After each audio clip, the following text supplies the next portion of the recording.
Assalamualaikum warahmatullahi wabarakatuh dan salam sejahtera. Kembali lagi bersama saya Rusdi Syarif.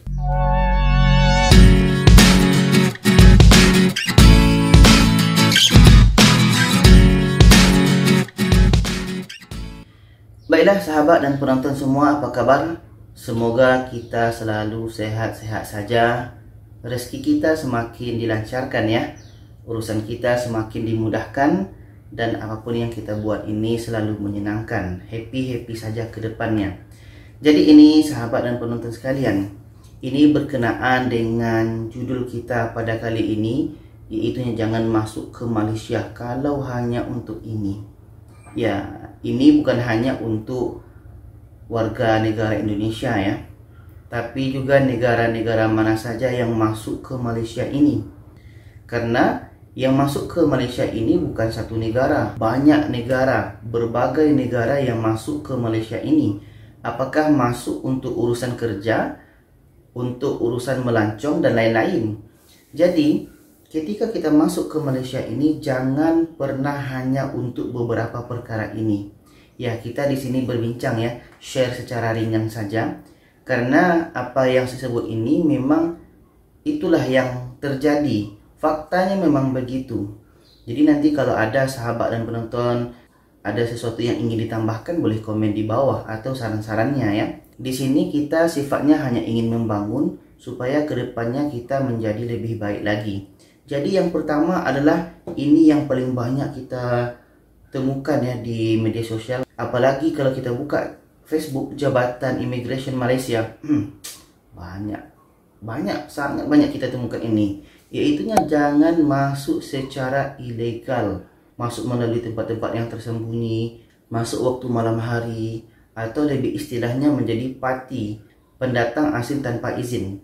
Jadi kalau kita tujuan kita masuk ke Malaysia ini hanya untuk masuk secara ilegal, saya takut nanti sekali kita coba berhasil, akhirnya kata orang sepandai-pandai tupai melompat pasti akan jatuh juga. Ya akhirnya kita tengok banyak itu. Kita bukalah Facebook Immigration itu hampir setiap hari, rasanya hampir setiap hari itu ada saja yang tertangkap. Itu sama namanya dengan mempersulit diri. Saya takut nanti kita masuk secara haram ini, uang yang kita dapatkan bagaimana, haram atau tidak. Saya takutnya pergi ke situ.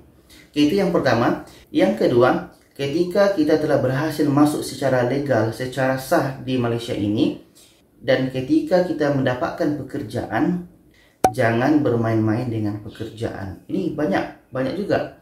Contoh lah, ini contoh yang pasti. Ada yang bekerja sebagai pembantu rumah tangga. Mereka sudah dapat pekerjaan. Bagus sebenarnya menjadi pembantu. Mereka sudah dibagi gaji, tempat tinggalnya di situ, makannya di situ. Tapi kadang setelah itu ada yang lari. Kan itu namanya bermain-main dengan pekerjaan kan. Kalau seandainya ada masalah bincang dengan secara baik-baik.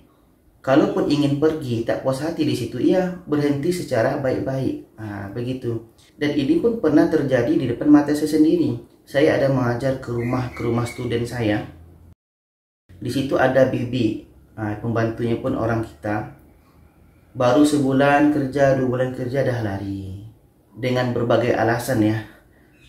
Pening kita dengannya. Itu yang kedua, jangan bermain-main dengan pekerjaan. Apapun pekerjaan kita selagi halal, ya fokus dan serius bekerja. Dan yang ketiga adalah kita datang ke Malaysia ini jangan hanya untuk bekerja saja, tapi pikirkan masa depan. Pastikan kita dapatkan pengalaman, pastikan kita bisa menyimpan untuk masa depan. Tak mungkin kan kita bekerja di Malaysia ini sampai tua, seumur hidup kita di sini, nggak mampu. Badan kita ini mana mampu untuk bekerja seumur hidup. Nanti ketika kita tua pun pasti badan kita ini ingin rehat, ingin istirahat kan. Jadi selagi muda ini ambillah pengalaman yang bisa kita bawa ke kampung kita sendiri. Atau minimal kita bisa menabung untuk masa depan kita, yang mana nanti duit itu bisa digunakan untuk masa tua kita nanti. Atau kita nabung untuk investasi. Tabung dari sekarang. Nanti pada suatu masa kita balik ke kampung kita dan kita sudah ada simpanan, kita bisa buat bisnis lain. Seperti itu. Ya, jadi kita di Malaysia ini jangan bekerja saja, tapi pikirkan untuk 20-30 tahun yang akan datang. Dan yang terakhir, yang keempat adalah jaga nama baik negara. Ini sangat penting. Kita datang ke negara orang bukan hanya membawa nama kita. Kita bawa nama keluarga kita, kita bawa nama kampung kita, nama bandar kita, provinsi kita, bahkan kita bawa nama negara kita. Itu mesti kita jaga.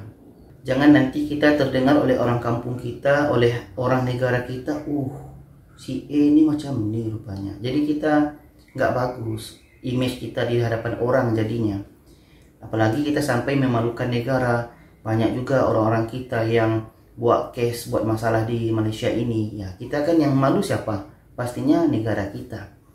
Jadi inilah 4 pesan saya kepada sahabat-sahabat saya, kepada penonton yang berasal daripada negara kita yang sama, yaitu Indonesia. Dan juga ini tentunya bukan hanya untuk negara Indonesia ya, tapi negara-negara lain yang masuk ke Malaysia. Dan saya rasa juga ini bukan hanya untuk orang yang datang ke Malaysia. Kita datang ke negara manapun, kita mesti menjaga ini.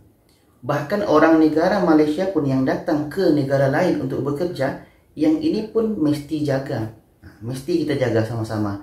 Mudah-mudahan kita ke depannya lebih baik.